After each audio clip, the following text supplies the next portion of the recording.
인생을 성실하게 살아야 하는 이유, 마태복음 25장 29절입니다. 마태복음 25장 29절. 자, 시작. 무릇 있는 자는 받아 풍족하게 되고 없는 자는 그 있는 것까지 빼앗기리라. 자, 오늘 첫 번째 메시지는 하나님은 성실한 자세를 원하신다는 것입니다. 하나님께서는 언제나 인생을 향해서 성실하게 살아가기를 원하십니다. 사람들은 보통 그렇죠. 맡은 일이 크냐 작으냐, 큰 일을 맡았느냐 작은 일을 맡았느냐, 그래서 큰 일이면 좋아하고 작은 일이면 별 일 없구나 이렇게 생각을 하지만 하나님은 그렇지 않다는 거예요. 여러분 교회는 어떻습니까? 교회 생활에서도 직분이 높으면 장로다, 권사다 이렇게 직분이 높은 거하고 서리 집사다, 아직 뭐 서리 집사도 아니다, 그냥 평신도다.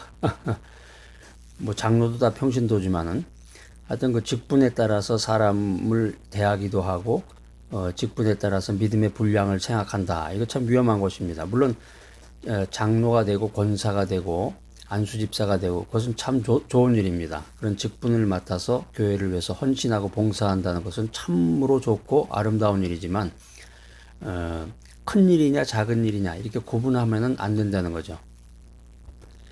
사람은 맡은 일의 크고 작음을 따져서 큰 일은 좋아하고 작은 일은 대수롭지 않게 생각하지만 하나님은 그렇지 않다 하는 것입니다. 하나님께서는 이 맡은 일에 얼마만큼 충성하느냐, 맡은 일에 얼마만큼 성실하느냐 이것을 보신다는 거죠.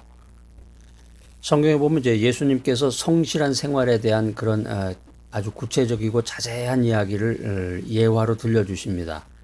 이 하나님의 축복을 달란트 비유라고 우리가 보통 하는데 달란트 비유를 통해서 우리들에게 그 메시지를 주고 계시는데 이 비유에 보면은 주인이 나와요.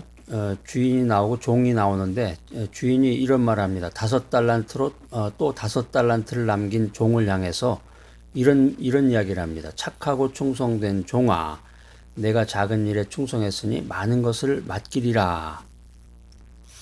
여러분 다 기억하시는 그 말씀인데 여기서 이제 주인이라고 하는 것은 마스터는 이제 하나님을 뜻하는 의미가 되겠고 우리가 맡은 바 생활에서 이 직장이나 일터에서 충성되게 성실하게 자신의 임무, 자신의 일을 해나갈 때 하늘에 계신 아버지께서 하나님께서 이와 같은 축복과 위로의 말씀을 우리에게 들려주신다는 거죠. 자, 여기 재미있는 말이 성경에 계속 이어집니다. 1달란트를 받은 종이 하인이 주인에게 와서 이렇게 말했습니다. 주여, 당신은 굳은 사람이라 심지 않은 데서 거두고 해치지 않은 데서 모으는 줄을 내가 알았으므로 두려워해서 당신의 달란트를 땅에 감추어 두었나이다.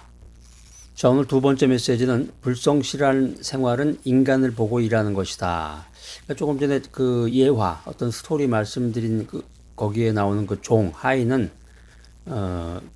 조금 다른 생각을 한 거죠. 이 종에게 내린 그 주인의 꾸중은 뭐였냐면은 악하고 게으르다는 그런 메시지를 전하게 됩니다. 이런 이야기를 통해서 보면은 예수님이 인간, 우리들에게 성실한 생활을 강조하고 계시다라는 것을 우리가 깨닫게 됩니다. 우리가 사회에서나 특별히 이제 교회에서나 사람을 보고 일할 때가 많이 있는데 다른 사람들이 칭찬하고 우러러 볼 만한 일이 생기면 막 서로 하겠다 그러죠. 그런데 사람들이 관심 갖지 않고 어렵고 힘들고 또 업적이 나타나지 않는 그런 일은 서로 맞지 않겠다고 또 사양을 합니다. 이게 뭐냐면 이게 바로 인간을 보고 일하는 자세라는 거죠. 인간을 보고 일하는 자세. 그러니까 여러분은 어떻습니까? 교회 생활하고 교회 봉사하는데 윗사람들, 그러니까 장로님이나 목사님 칭찬을 많이 하면 열심히 하고 칭찬을 많이 받지 못하고 뒤에서 하는 일 같으면 맞지 않고 그렇게 하시는지 인간을 보고 일하는 자세, 이것이야말로 불성실한 자세다는 것입니다. 자, 세 번째 주제. 그럼 성실한 삶이라는 것이 뭐냐? 성실한 인생이라는 것이 뭐냐? 성실한 삶은 하나님을 보고 일하는 것이다. 성실한 삶이라고 하는 것은 하나님을 만유의 주로 섬기고 하나님을 바라보는 하나님 안에서 일을 해나가는 그런 자세를 말한다. 하나님을 바라보는 자세, 하나님 안에서 일해 나가는 자세, 이것이야말로 성실한 삶이라는 것입니다. 이런 사람은 어느 곳에 있든지 자기가 맡은 일에 대해서 최대의 충성심을 발휘하게 되는데, 회사 생활하는 사람은 사회에서 그 회사와 사회를 위해서 최선을 다해서 일하고, 또 공장과 사무실에서 일하는 사람은 그 공장과 사무실에서 그 생산하고 실적을 내는 일을 위해서 충성스럽고 성실한 마음을 다해서 일하게 됩니다. 이렇게 성실한 사람들이 모여있는 조직, 또 사회는 윤택해지고, 또 성실한 사람들이 모여 사는 나라는 부여의 축복을 받아서 선진국 대열에 들어갈 수가 있겠죠. 자, 오늘 이 귀한 메시지 들으시는 여러분들, 성실한 삶이란 무엇이냐, 불성실한 삶이란 무엇이냐에 대한 그 메시지들을 여러분들과 함께 나눴는데, 여러분 인간을 바라보며 불성실한 생활을 하지 마시고 하나님을 바라보고 하나님 안에서 일하는 성실한 삶을 살아가는 여러분 모두가 되시기를 바랍니다.